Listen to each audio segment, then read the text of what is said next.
الحمدللہ رب العالمین والصلاة والسلام علی محمد الامین اعوذ باللہ من الشیطان الرجیم بسم اللہ الرحمن الرحیم۔ خواتین و حضرات، ہم سورہ حج کی آیت 25 کا مطالعہ کر رہے ہیں۔ اس میں قریش کو متنبہ کیا گیا کہ ان کے باقی جرائم سے قطع نظر انہیں سوچنا چاہیے کہ وہ جس حرم کی تولیت کے منصب پر فائز کیے گئے تھے اس میں کیا معاملہ کر رہے ہیں۔ یہ حرم توحید کا مرکز ہے۔ اس کو اسی لیے بنایا گیا تھا کہ دنیا بھر سے لوگ توحید کو سمجھنے اور خدا کی سچی معرفت حاصل کرنے کے لیے سفر کر کے یہاں آئیں۔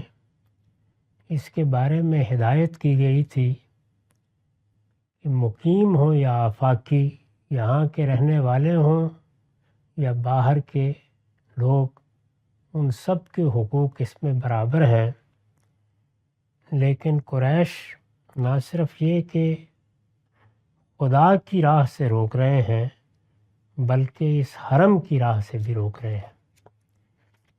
اس میں پھر آخر میں تنبیہ فرمائی تھی کہ وَمَن يُرِدْ فِيهِ بِإِلْحَادٍ بِظُلْمٍ نُذِقْهُ مِنْ عَذَابٍ أَلِيمٍ۔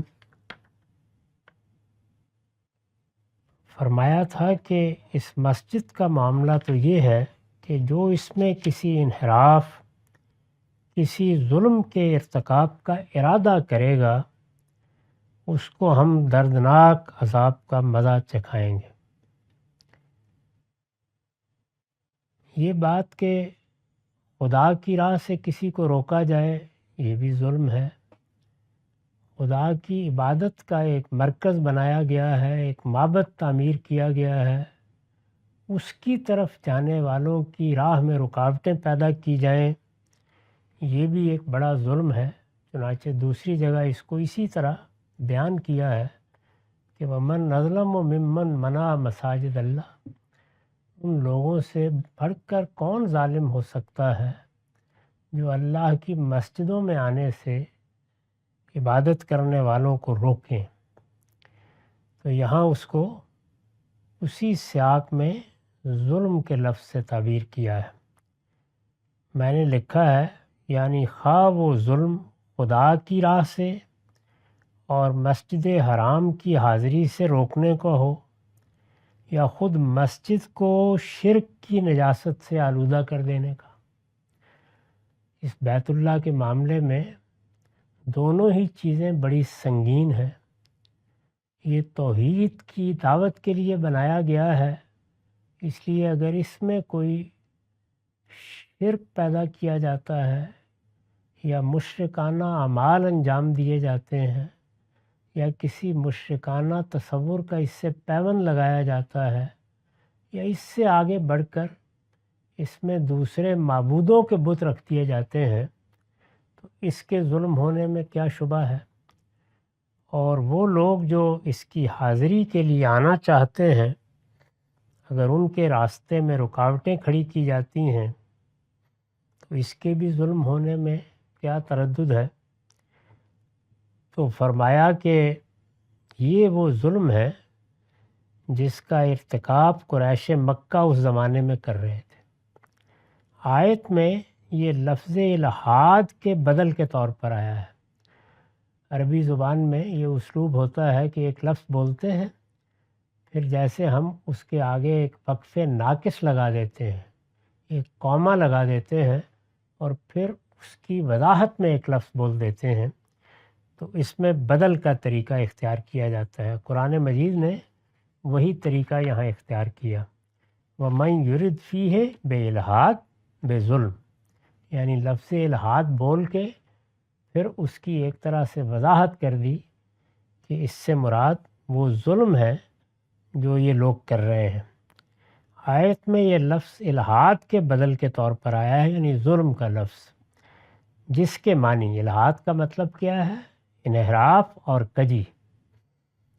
اب بھی ہم جب لفظ الحاد بولتے ہیں تو اس کا مطلب یہ ہے کہ انسان کی فطرت میں جس پروردگار کی سچی طلب رکھی گئی اور جس کی ہدایت کے مبادی الہام کر دیے گئے، انسان نے اس سے انحراف اختیار کر لیا ہے۔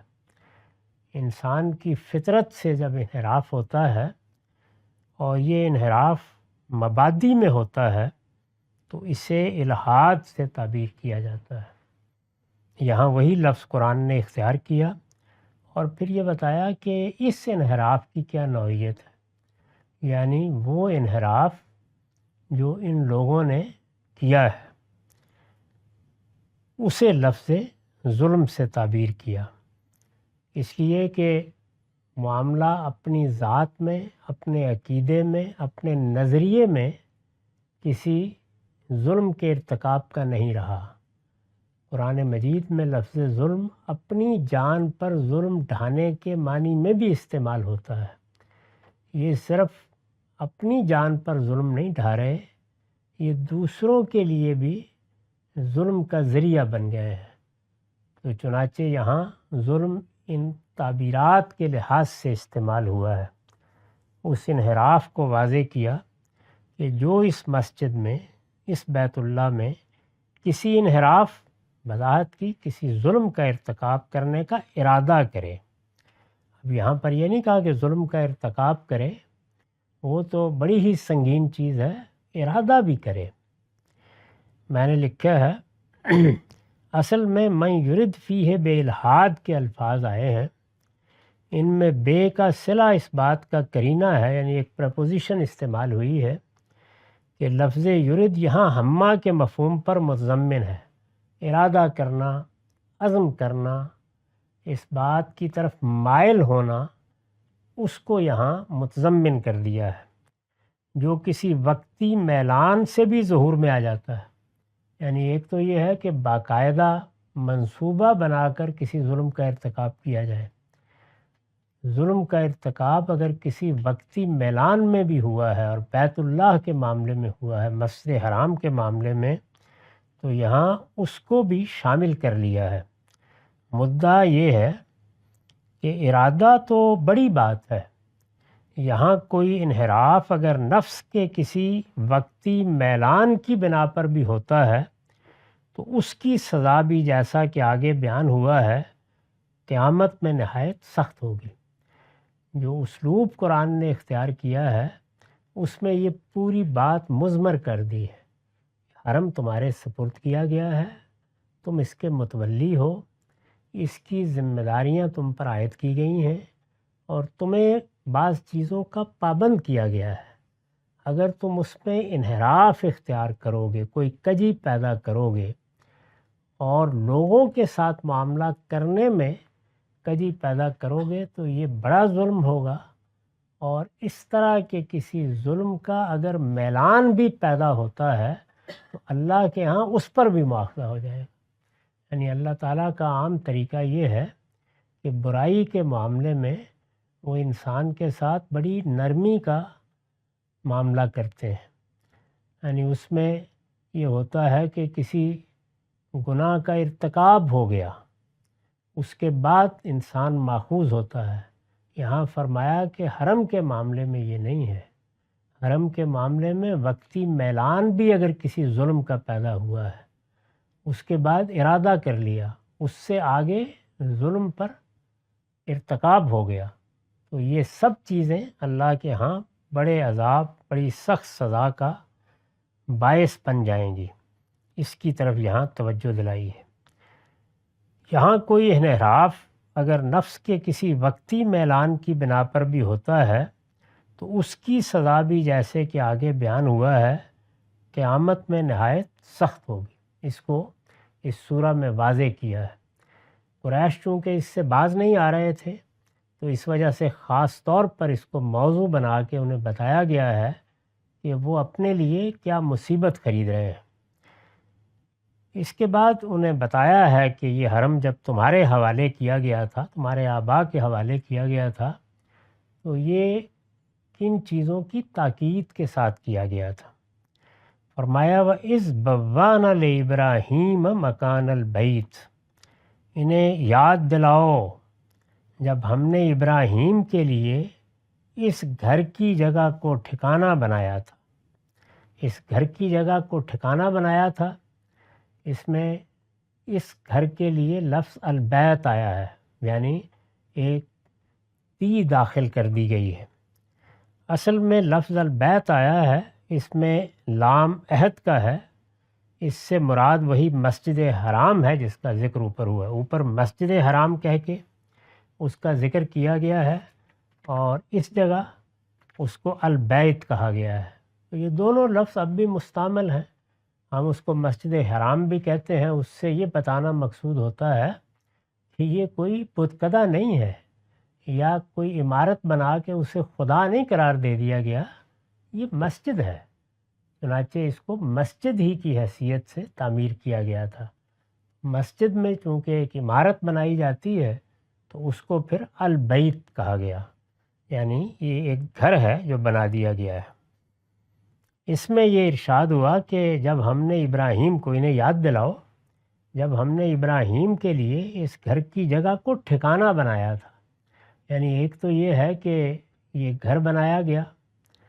ہمارے ہاں علم کی ایک پوری روایت موجود ہے جس میں یہ خیال عام ہے کہ سیدنا ابراہیم نے اس کی بنیادیں دوبارہ اٹھائی تھیں، یعنی پہلے بھی یہاں یہی گھر تھا، اور اس کے بارے میں بالعموم یہی خیال کیا جاتا ہے کہ وہ سیدنا آدم ہی کے زمانے میں بنا دیا گیا تھا۔ چنانچہ اسی کی رعایت سے یہ بھی کہا جاتا ہے کہ عدن کا علاقہ ہے جس میں وہ سب سے پہلے آباد کیے گئے، وہ باغ جس میں ان کو رکھا گیا وہ یہیں تھا، اور یہ چونکہ نیچے ہے یمن کی طرف، تو وہیں سے وہ سمندر کے کنارے چلتے ہوئے اوپر کی طرف آئے، اور اس جگہ کی نشاندہی کی گئی کہ یہاں وہ ایک مسجد تعمیر کریں جہاں آ کے وقتاً فوقتاً اللہ کی عبادت کی جائے۔ پھر امتداد زمانہ سے وہ بنیادیں ختم ہو گئیں، گھر بھی اجڑ گیا، سیدنا ابراہیم کو ہدایت کی گئی کہ وہ دوبارہ اس کو بنائیں۔ تو جب انہوں نے دوبارہ بنایا تو پھر گھر کی حفاظت، اس کی تولیت کے لیے خود ابراہیم علیہ السلام سے تقاضا کیا گیا کہ وہ اپنی اولاد کو وہاں آباد کر دیں، گویا اس کا اب کوئی متولی ہوگا، اس کی حفاظت کی جائے گی، اس کے آداب کی حفاظت کی جائے گی، اور اس کے لیے جو لوگ آئیں گے ان کی خدمت کی جائے گی۔ تو فرمایا کہ اس گھر کی جگہ کو ہم نے ابراہیم کے لیے، یعنی گھر تو تھا ہی، تعمیر بھی ہو گئی، اس کی بنیادیں اٹھا دی گئیں، ہم نے یہ کہا تھا کہ ابراہیم اب اس جگہ کو اپنا مستقر بناؤ، یعنی یہ جگہ اب آباد ہونی چاہیے، اس سے پہلے جو کچھ اس کے ساتھ ہوا اب وہ نہیں ہونا چاہیے۔ میں نے لکھا ہے یعنی ہجرت کے بعد انہوں نے جب اپنی قوم سے ہجرت کی، وہ عراق کے شہر ار میں مبعوث ہوئے تھے، وہاں جو ان کی اپنی قوم آباد تھی، اس قوم پر انہوں نے اللہ کی حجت تمام کی، یہاں تک کہ قوم نے ان کو مار دینے کا فیصلہ کر لیا۔ یہی مرحلہ ہوتا ہے جس میں پیغمبر اپنی قوم کو چھوڑ کر ہجرت کر جاتا ہے۔ چنانچہ جب انہوں نے ہجرت کی تو اس کے بعد ان کو ایک نئی ذمہ داری دی گئی، وہ ذمہ داری یہ تھی کہ وہ ان دونوں علاقوں میں، یعنی فلسطین میں اور جزیرہ نما عرب میں، اپنی اولاد کو آباد کریں، اور یہاں جو اللہ کا گھر پہلے سے موجود رہا ہے اس کی بنیادیں اٹھائیں، اس کو دوبارہ تعمیر کریں۔ یعنی ہجرت کے بعد ان کو یہاں لا بسایا تھا۔ یہ اس واقعے کا ذکر ہے جب ابراہیم علیہ السلام نے خدا کے اس قدیم گھر کو تعمیر کیا۔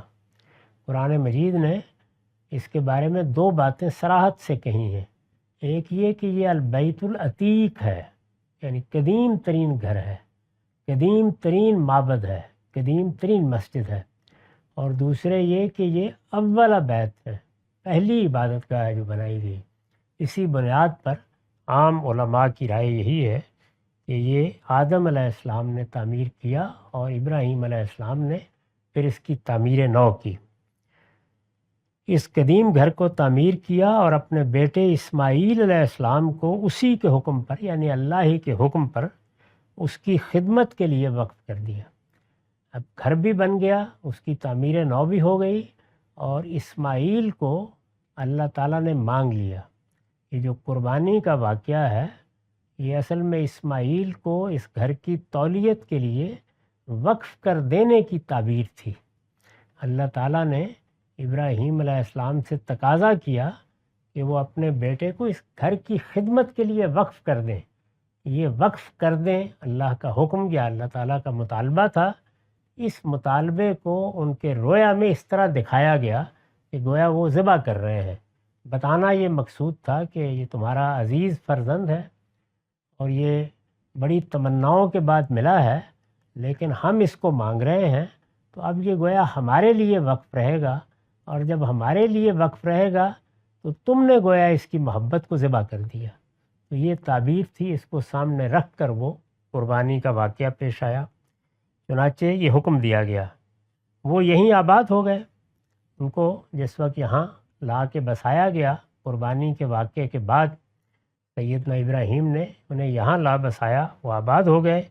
قریش مکہ انہی کی اولاد تھے اور اپنی اس تاریخ کو اپنے لیے سرمایہ افتخار سمجھتے تھے، یعنی وہ سمجھتے تھے کہ یہ بڑی عزت ہمیں دی گئی ہے اور یہ گھر گویا ہماری حفاظت بھی کرتا ہے، اور یہ پوری دنیا کے لیے عبادت کا بڑا مرکز ہے، اس کی تولیت ہمیں عطا ہوئی ہے۔ یہ اس کا حوالہ دیا، انہیں یاد دلاؤ جب ہم نے ابراہیم کے لیے اس گھر کی جگہ کو ٹھکانہ بنایا تھا تو پھر کیا کیا تھا؟ فرمایا ہم نے ہدایت کی تھی، اللہ تشرک بی شیئن وطہر بیتی للطائفین والقائمین والرکع السجود۔ اس ہدایت کے ساتھ، یعنی آباد کیا تھا تو یہاں اس گھر کے فوائد سمیٹنے کے لیے نہیں کیا تھا، اس ہدایت کے ساتھ کہ کسی چیز کو میرا شریک نہ کرنا۔ یہ میری توحید کا مرکز ہے، اس میں شرک کا کوئی دخل نہیں ہونا چاہیے۔ تمہارے اپنے اعمال میں، تمہارے عقائد میں، اس گھر کے مناسک میں، اس گھر کی عبادت کے طریقوں میں کسی جگہ ادنا درجے میں بھی کسی شرک کو داخل نہیں ہونا چاہیے۔ اس ہدایت کے ساتھ کہ کسی چیز کو میرا شریک نہ کرنا، یہ ہدایت ہم نے کی تھی۔ وَطَّہِّرْ بَيْتِيَ لِلطَّائِفِينَ، اور میرے گھر کو پاک رکھنا، ان کے لیے؟ طواف کرنے والوں کے لیے، قیام کرنے والوں کے لیے، اور رکوع و سجود کرنے والوں کے لیے۔ قیام، رکوع اور سجود یہ نماز کے لازمی اجزاء ہیں۔ چنانچہ نماز کو کبھی صلاۃ سے تعبیر کیا جاتا ہے، کبھی اس کے لازمی اجزاء سے، جیسے یہاں اس کو قیام، رکوع اور سجود سے تعبیر کیا ہے۔ کبھی ان تینوں میں سے کسی ایک سے تعبیر کر دیا جاتا ہے، محض سجود سے، محض رکوع سے، وہاں سیاق بتا دیتا ہے کہ مراد نماز ہے۔ اور کبھی نماز کو اس کے اذکار سے تعبیر کیا جاتا ہے، جس میں سب سے زیادہ تسبیح کا لفظ ہے، تو اس کو بھی نماز کے معنی میں قرآن نے جگہ جگہ استعمال کیا ہے۔ وَطَّہِرْ بَيْتِيَ لِلطَّائِفِينَ وَالْقَائِمِينَ وَالرُّكَّعِ السُّجُودِ، اس ہدایت کے ساتھ کہ کسی کو میرا شریک نہ کرنا، اور میرے گھر کو طواف کرنے والوں اور قیام کرنے والوں اور رکوع و سجود کرنے والوں کے لیے پاک رکھنا۔ یہ طواف کیا ہے؟ طواف نظر کے پھیرے ہیں، یعنی جب ہم اپنے آپ کو یا اپنی کسی چیز کو نظر کرتے ہیں تو اس کی قدیم ترین زمانے سے یہ علامت بن گئی ہے۔ علامتیں ہمیشہ اعمالی کی صورت میں ہوتی ہیں، جیسے ہم کسی کی عظمت کا اعتراف کرنا چاہتے ہیں، یا اپنی بندگی یا اپنی تواضع یا اپنے تذلل کا اس کے حوالے سے اظہار کرنا چاہتے ہیں، تو اس کی دو 3 صورتیں انسان نے ایجاد کر لی ہیں، یعنی اس کی بارگاہ میں ادب کے ساتھ ہاتھ باندھ کے کھڑے ہو جائیں گے، رکوع کریں گے یعنی جھک جائیں گے۔ چنانچہ ہم جانتے ہیں کہ بادشاہوں کے سامنے حاضر ہونے کے لیے یہی ادب اختیار کیا گیا، سجدہ ریز ہو جائیں گے، اس کی انتہا ہے۔ تو ادب کے ساتھ کھڑے ہو جانا، قیام کرنا، کسی طرح سے رکوع میں جھک جانا کسی کی عظمت کے اعتراف کے لیے، سجدہ ریز ہو جانا، اگر اجازت ملے کہ اس کے سامنے بیٹھا جائے تو دوزانو ہو کر ادب کے ساتھ بیٹھنا۔ یہ کیا ہیں؟ یہ علامتیں ہیں، یعنی ان میں سے کسی چیز کو بھی آپ لفظوں میں تعبیر نہیں کرتے، بلکہ ایک عمل ہے، وہ ادب کی، احترام کی علامت بن گیا ہے۔ تو یہی معاملہ طواف کا ہے۔ کسی چیز کو اگر کسی کی نظر کرنا ہے تو قدیم ترین زمانوں سے یہ روایت اختیار کر لی گئی کہ اس کو جس کی نظر کرنا ہے اس کے پھیرے دیے جائیں گے۔ یہ جو ہمارے ہاں عام طور پر نکاح میں ہندوستان میں روایت ہے، وہ بھی یہیں سے پیدا ہوئی ہے۔ ایسے ہی دیکھا ہوگا کہ بعض موقعوں پر ہمارے دیہات میں کوئی چیز واری جاتی ہے تو وہ نظر ہی کے پھیرے ہوتے ہیں، تو پھیرے دینا یہ نظر کی علامت ہے۔ جیسے رکوع و سجود بندگی کے اظہار کی علامت ہے یا اعتراف عظمت کی علامت ہے، تو اس نظر کے پھیرے کو طواف سے تعبیر کیا جاتا ہے۔ یہ دونوں صورتوں میں ہوتے ہیں، یعنی کسی معبد کے سامنے سے نظر کے جانور کو، نظر کی چیز کو لے کے گزر جائیں، اور یہ بھی کہ اس کے گرد پھیرے دیے جائیں۔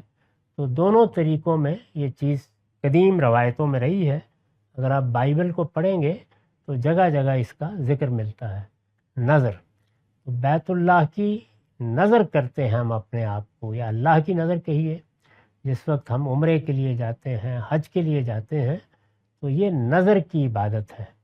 جس طریقے سے نماز اعتراف عظمت کی عبادت ہے، روزہ اطاعت کی عبادت ہے، اسی طریقے سے حج، عمرہ یہ نظر کی عبادت ہے کہ میں نے اپنے جان و مال کو اس پروردگار کی نظر کر دیا، اس کی علامت یہ مقرر کی گئی ہے۔ یہ نظر کے پھیرے ہیں۔ طواف نظر کے پھیرے ہیں جو اپنا جان و مال اللہ تعالیٰ کے حضور میں پیش کر دینے کی علامت کے طور پر معبد کے ارد گرد لگائے جاتے ہیں، یعنی وہاں جا کے ہم حجر اسود کا استلام کرتے ہیں، وہ عہد کی علامت ہے۔ اللہ تعالیٰ کے ساتھ ہمارا بندگی کا عہد ہوا ہے، بندگی کے اس عہد کی تجدید کرتے ہیں۔ چنانچہ اس موقع پر جو دعا کی جاتی ہے اور جو رسالت مآب صلی اللہ علیہ وسلم نے کی، اس میں الفاظ ہی یہ ہیں کہ وفام بعہدک، حجر اسود کی طرف رخ کر کے، جیسے قدیم زمانے میں کسی کا ہاتھ چوم کر ہاتھ میں لے کر عہد کیا جاتا تھا، تو وہ وہاں حجر اسود کا استلام کر کے اس عہد کی تجدید کرتے ہیں۔ پھر اس کے بعد وہ پھیرے لگائے جاتے ہیں جو گویا زبان حال سے یہ کہتے ہیں کہ پروردگار میں نے اپنی جان اور اپنا مال آپ کی نظر کر دیا۔ وہی نظر ہے جس کو پھر ایک تمثیل کی صورت میں حج کے مناسک میں بیان کیا گیا ہے۔ اس کا موقع آگے آئے گا بیان کرنے کا، تو بہرحال یہاں چونکہ طواف کا لفظ آ گیا، طواف نظر کے پھیرے ہیں جو اپنا جان و مال اللہ تعالیٰ کے حضور میں پیش کر دینے کی علامت کے طور پر معبد کے ارد گرد لگائے جاتے ہیں۔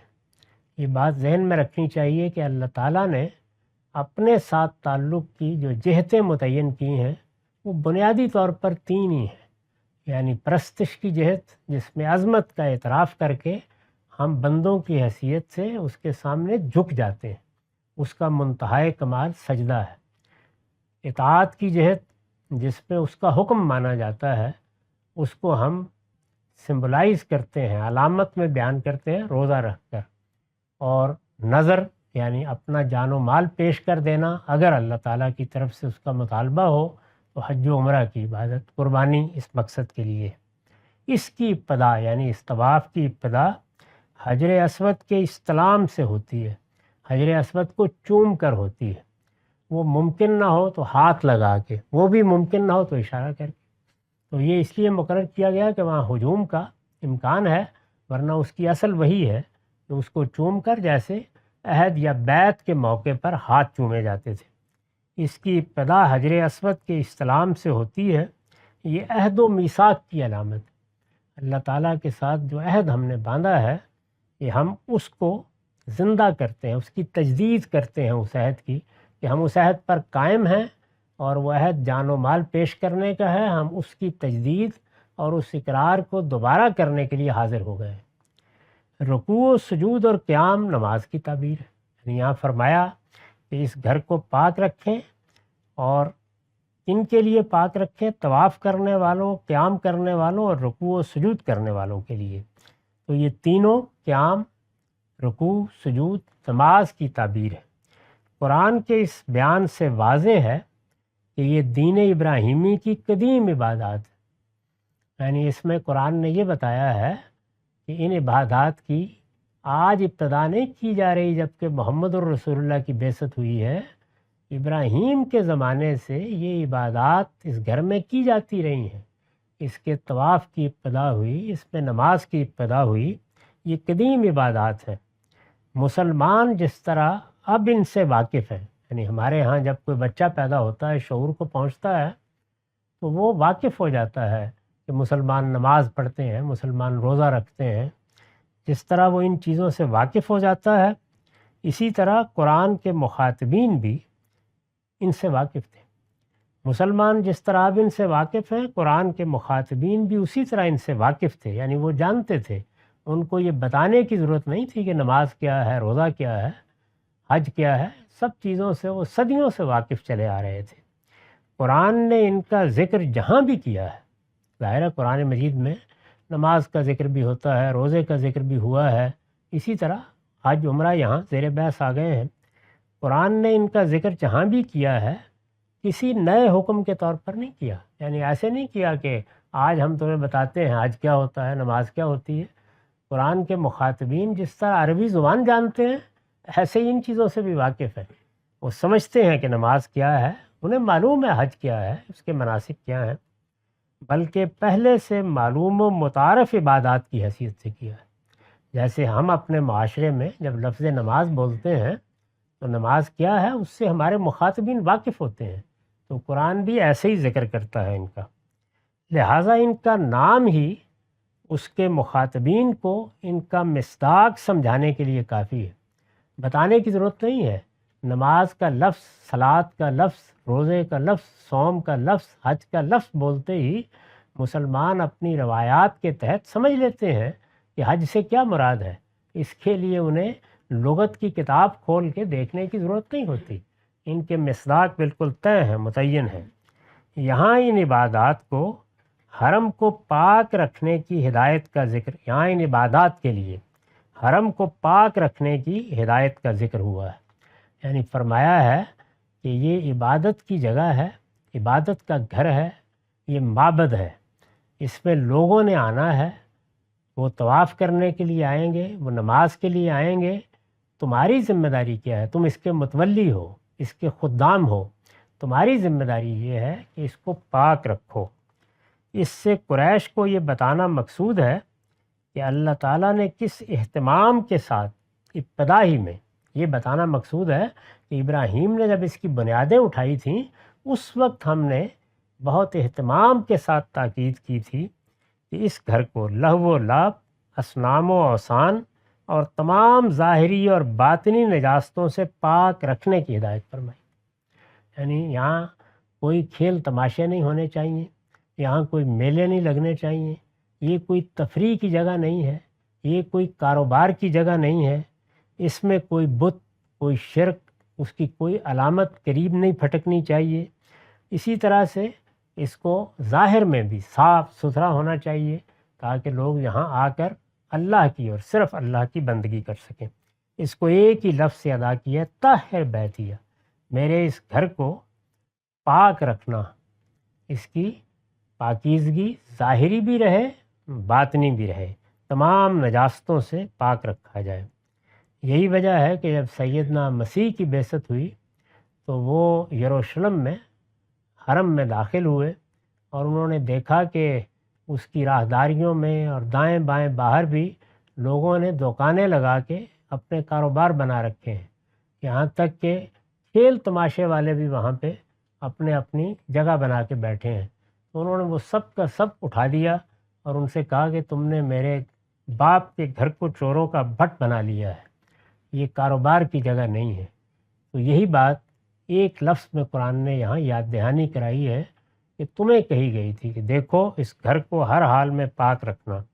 اس کے بعد وہ خود دیکھ لیں کہ انہوں نے اس گھر کے ساتھ کیا معاملہ کیا ہے، اور اب ستم بالائے ستم ان لوگوں کو اس گھر میں عبادت سے روکنے کی کوشش کر رہے ہیں جو توحید کے عالمی مرکز کی حیثیت سے اس کی اصل روایت کو زندہ کرنا چاہتے ہیں۔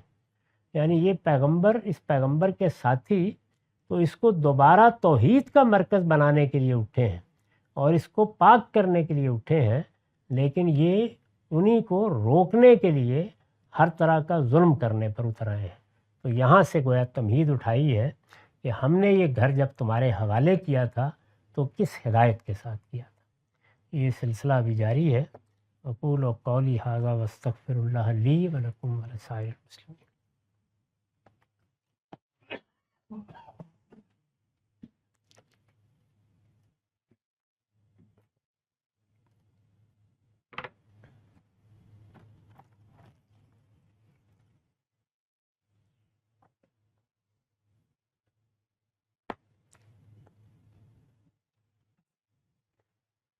بسم اللہ الرحمن الرحیم۔ وعن طلق ابن علی قال خرجنا وفدا الى رسول اللہ صلی اللہ علیہ وسلم فبایعنہ وصلینا معہ واخبرنہ ان بأرضنا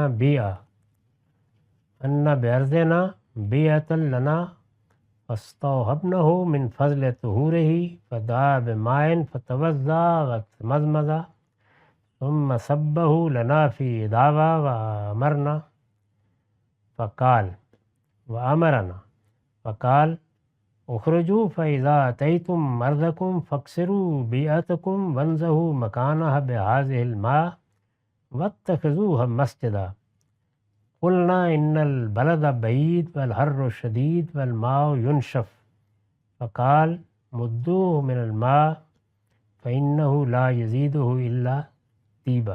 نسائی کی روایت ہے، یہاں اس کا رقم 716 ہے۔ طلق بن علی بیان کرتے ہیں کہ ہم لوگ وفد کی صورت میں اپنے علاقوں سے رسالت مآب کی خدمت میں حاضر ہوئے۔ ہم نے آ کر اسلام پر آپ کی بیعت کی اور آپ کے ساتھ نمازیں پڑھیں۔ ہم نے اس موقع پر آپ کو بتایا کہ ہمارے ہاں ایک گرجا بنا ہوا ہے۔ اس سے معلوم ہوتا ہے کہ یہ مسیحی لوگ تھے جو آ کے مسلمان ہوئے۔ ہمارے ہاں ایک گرجا بنا ہوا ہے، ہم نے آپ سے درخواست کی کہ آپ اپنے وضو کا بچا ہوا کچھ پانی ہمیں دے دیں۔ رسول اللہ نے پانی منگوایا، وضو کیا، کلی کی، پھر بچا ہوا پانی ایک برتن میں ہمارے لیے ڈھیل دیا اور ہمیں ہدایت کی کہ اب تم لوگ چلے جاؤ، جب تم اپنے علاقے میں جاؤ تو وہ جو گرجا تم لوگوں نے بنا رکھا ہے اس کو اب جا کے توڑ دینا، اس گرجے کو ختم کر دینا۔ سب لوگ مسلمان ہو گئے تھے، اور جو جگہ اس گرجے کی پہلے سے رہی ہے اس جگہ پر یہ پانی چھڑک دینا، یعنی وضو کا پانی جو میں نے بچا ہوا دیا ہے، اور اس کے بعد اس کو مسجد کی صورت میں تبدیل کر دینا، مسجد وہاں تعمیر کر دینا۔ ہم نے عرض کیا کہ یا رسول اللہ، یہ ہمارا علاقہ بہت دور ہے اور اس وقت بڑا سخت گرمی کا موسم ہے، یہ جو آپ نے تھوڑا سا پانی ہمیں دیا ہے یہ تو رستے میں خشک ہو جائے گا۔ تو آپ نے فرمایا کہ کوئی مسئلہ نہیں، جب جب دیکھو کہ یہ خشک ہو رہا ہے تو اس میں دوسرا پانی ملاتے چلے جانا، وہ اس کی برکت میں اضافہ ہی کرے گا۔ تو یہ پانی آپ نے دے دیا۔ اس میں دو تین باتیں سمجھ لینے کی ہیں۔ ایک یہ کہ بالعموم جب لوگ مسلمان ہوتے تھے یا ان کے علاقے میں زیادہ لوگ مسلمان ہو جاتے تھے تو انہیں یہی ہدایت کی جاتی تھی کہ وہاں وہ 5 وقت کی نماز کی جگہ بنائیں۔ اس کو عام طور پر اس زمانے میں مسجد الدار کہا جاتا تھا، یعنی ایک چھوٹی سی مسجد، چھوٹی سی جگہ بنا لی جاتی تھی جس میں کسی گڑی کے لوگ، محلے کے لوگ نماز پڑھتے تھے، جیسے اب بھی ہمارے ہاں روایت ہے۔ اسی طرح سے اگر کسی بستی کے لوگ مسلمان ہو گئے ہیں تو ان کو بھی یہ کہا جاتا تھا کہ وہ وہاں جائیں، سب سے پہلے معبد تعمیر کریں، مسجد بنائیں۔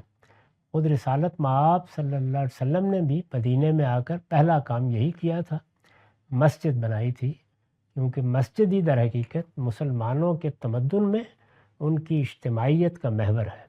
ان کی بستیاں اسی کو محور بنا کر تعمیر کی جاتی رہی ہیں، اور وہ گویا سب سے بڑی اور سب سے پہلی ضرورت ہوتی ہے کہ ایک ایسی جگہ منتخب کر لی جائے جس میں لوگ جماعت کے ساتھ مل کر نماز ادا کر سکیں، نماز پڑھ سکیں۔ ایک تو یہ پہلو ہے۔ یہ مسجدیں جمعہ کے لیے نہیں بنائی جاتی تھیں، یہ 5 وقت کی نماز کے لیے۔ جامع مسجد کا معاملہ بالکل الگ ہے۔ جامع مسجد ہمیشہ مسلمانوں کے نظم اجتماعی یا ان کے ارباب حل وقت کے اہتمام میں رہی ہے۔ جامع مسجد کا مطلب یہ ہے کہ وہاں ہفتے میں ایک دن مسلمانوں کے حکمران، مسلمانوں کے امراء وہ آئیں گے اور ان کی قیادت، امامت میں وہاں نماز پڑھی جائے گی۔ اس کے لیے اسی لیے خطبے رکھے گئے ہیں، یعنی اس موقع پر وہ تقریر فرمائیں گے، اللہ کی یاد دہانی کرائیں گے، اور اس طریقے سے اقتدار کا یا نظم اجتماعی کا تعلق مسلمانوں کے ساتھ ایک ہی جگہ اور مل کر اللہ کے ساتھ قائم کیا جائے گا۔ یہ اس کی روح ہے۔ تو یہ وہ مسجد ہے کہ جس میں لوگوں کو نماز پڑھنی ہے، آپ نے فرمایا۔ اب ظاہر ہے کہ وہاں پہلے سے ایک گرجا بنا ہوا ہے، تو رسالت مآب صلی اللہ علیہ وسلم نے اس کے اثرات ان کے ذہن سے نکل جائیں، وہ نئے نئے ایمان لائے ہیں، مسجد کے ساتھ جو ایک وابستگی ہونی چاہیے وہ پیدا ہو جائے، جس پیغمبر کی انہوں نے بیعت کی ہے اس کے لیے بھی گویا ان کے ساتھ جو تعلق پیدا ہوتا ہے وہ مسجد کے آثار کے ساتھ وابستہ ہو جائے۔ مدینے میں بھی لوگ یہ کرتے تھے کہ مسجد بناتے تھے، پھر حضور سے درخواست کرتے کہ آپ آئیے اور ایک آدھ نماز وہاں پڑھا دیجیے۔ تو یہ چونکہ دور کا علاقہ تھا تو وہاں جا کے نماز پڑھانا تو ممکن نہیں تھا، تو آپ نے اپنے وضو کا بچا ہوا پانی دے دیا کہ جب تم اس گرجے کو ڈھا دو، اس کی جگہ مسجد بنانے سے پہلے یہ پانی چھڑک دینا، تو اس کے نتیجے میں گویا تمہارے اوپر نفسیاتی طور پر اس نئی تبدیلی کے استحکام کا اثر پڑے گا، اور یہ مستقلاً اسی طریقے سے رہے گی، اور ظاہر ہے کہ پیغمبر کا پانی ہے تو اس میں برکت بھی ہوگی، تو آپ نے اس کو اسی سے تعبیر بھی کیا، اور یہ بھی بتا دیا کہ اس میں اصل چیز جو ہے وہ ایک علامتی احساس ہے، لہٰذا اگر پانی خشک بھی ہوتا ہے تو نیا پانی ڈالتے چلے جانا، اس کی برکت اللہ چاہے گا تو بڑھتی رہے گی۔ تو یہ آپ نے فرمایا۔ وعن عائشہ قالت امر رسول اللہ صلی اللہ علیہ وسلم ببناء المسجد فی الدور وان ینظف ویطیب۔ ابو داؤد، ترمذی، ابن ماجہ کی روایت ہے، یہاں اس کا رقم 717 ہے۔ عائشہ رضی اللہ عنہ ام المومنین بیان کرتی ہیں کہ رسول اللہ صلی اللہ علیہ وسلم جب بھی لوگ آپ کے پاس آتے تو ان کو اپنے اپنے علاقوں میں، اپنے اپنے محلوں میں، اپنی اپنی گڑیوں میں نماز کی جگہ بنانے کی ہدایت فرمایا کرتے تھے کہ ایک مسجد وہاں پہ ضرور تعمیر کر لینا، اور یہ بھی فرمایا کرتے تھے کہ اس مسجد کو پاک صاف رکھنا۔ ابھی ہم نے درس قرآن میں یہ دیکھا کہ اللہ تعالیٰ نے بیت الحرام کے بارے میں بھی یہی نصیحت فرمائی، پاک صاف رکھنا، یعنی ظاہر میں بھی اور باطن میں بھی۔ وہ مسجد اللہ کا گھر رہے، اس میں کوئی لوگ آ کے کوئی گندگی اور غلاظت نہ پھینکیں، وہ لہو و لعب کا مرکز نہ بننے پائے، اس میں کوئی ایسے کام نہ ہوں جو عبادت کے منافی ہیں۔ تو یہ ساری چیزیں بھی گویا ظاہر کے لحاظ سے اور باطن میں کوئی شرک وہاں نہ کیا جائے، اللہ ہی کی عبادت کی جائے۔ تو اس طریقے سے رسالت مآب صلی اللہ علیہ وسلم نے یہ مسجدیں قائم کرنے کی روایت قائم کی اور لوگوں کو ہدایت فرمائی۔ وآخر دعوانا الحمدللہ۔